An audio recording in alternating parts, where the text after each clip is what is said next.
माध्यमातून वेगवेगळी दिल्ली हिंदू ही सुद्धा कल्पना बाबासाहेब आंबेडकरांनी त्या काळात मांडली होती. त्यामुळे आज अनेक त्यामधून वीज निर्मिती होते. अलीकडे सोलारच्या माध्यमातून सुद्धा विजेची निर्मिती आपण आपापल्या घरावर करतो. शेतीसाठी लागणारी जी वीज आहे ती वीज आपण शेतामध्ये तयार केली तर ऑटोमॅटिकली तिथं आपल्याला सोपी होतो. त्यामुळे सोलारची जी काही विद्युत उत्पादन आहे ते सुद्धा बाबासाहेब आंबेडकर हे शेतकऱ्यांचा विचार करतात. सगळा देश जो आहे तो सगळा देश शेतकऱ्यांवरती अवलंबून आहे. या ठिकाणी दुसऱ्या देशाची संधी 2022 मध्ये मला त्या ठिकाणी बोलवण्यात आलं होतं. प्राईम मिनिस्टर ऑफिस तिथं पाठवलं होतं. 2 वर्षानंतर पुन्हा मला आपल्या ठिकाणी आणि आनंदाची गोष्ट ही आहे की ते 500 शेतकरी उपस्थित आहेत. त्याच्यामध्ये जवळजवळ 250पेक्षा जास्त महिलाच उपस्थित आहेत. महिला शेतकरी जे आहे त्या महिला शेतकऱ्यांना जास्तीत जास्त आपण प्रतिक्रिया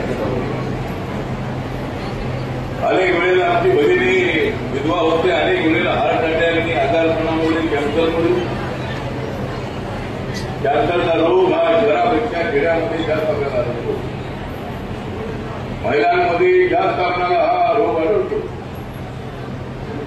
याचं कारण हे आहे युरिया आणि अशा पद्धतीचे नॉन ऑर्गॅनिक जी काय खतं आहे त्या खताचा उपयोग केल्यामुळं आपल्याला अशा पद्धतीचे रोग हे मोठ्या प्रमाणात होत आहेत. पूर्वीच्या काळामध्ये युरिया नव्हता. सगळ्या शेतकऱ्यांनी विचार करायचा आहे की कमी उत्पादन आलं तरी चालेल, पण आमच्या पिकामुळे कुणाचं नुकसान होता कामा नये, कुणाचाही पडता कामा नये. त्यामुळे ऑर्गॅनिक शेतीसाठी लागणारी खतं आहे ती जर वापरायचं असेल तर चांगलं पीक लवकर येण्यासाठी त्याला पाण्याची आवश्यकता आहे, खताची आवश्यकता आहे, फवारणीची आवश्यकता आहे, चांगल्या हवेची आवश्यकता आहे. हे सगळं कसं आहे? शेतामध्ये झाडं असली पाहिजे, सगळ्या भागावर आपली झाडं असली पाहिजे.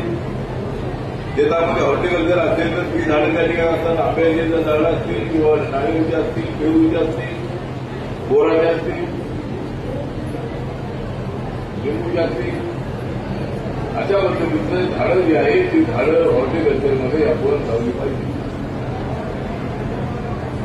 आणि आपली शेती समृद्ध करण्यासाठी आपलं जेवण समृद्ध करायचं असेल तर शेती समृद्ध झाली पाहिजे. शेतीला समृद्ध करण्यासाठी पाण्याची आवश्यकता आहे. अजूनही महाराष्ट्रामध्ये नॉन इरिगेशन असणाऱ्या शेतीचं प्रमाण अजूनही मोठं आहे.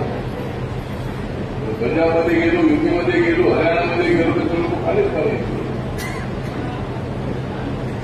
पण आपला महाराष्ट्राचा शेतकरी सुद्धा अत्यंत ऍक्टिव्ह आहे. मागच्या वेळेला प्रदीप गायकवाडांच्या कार्यक्रमात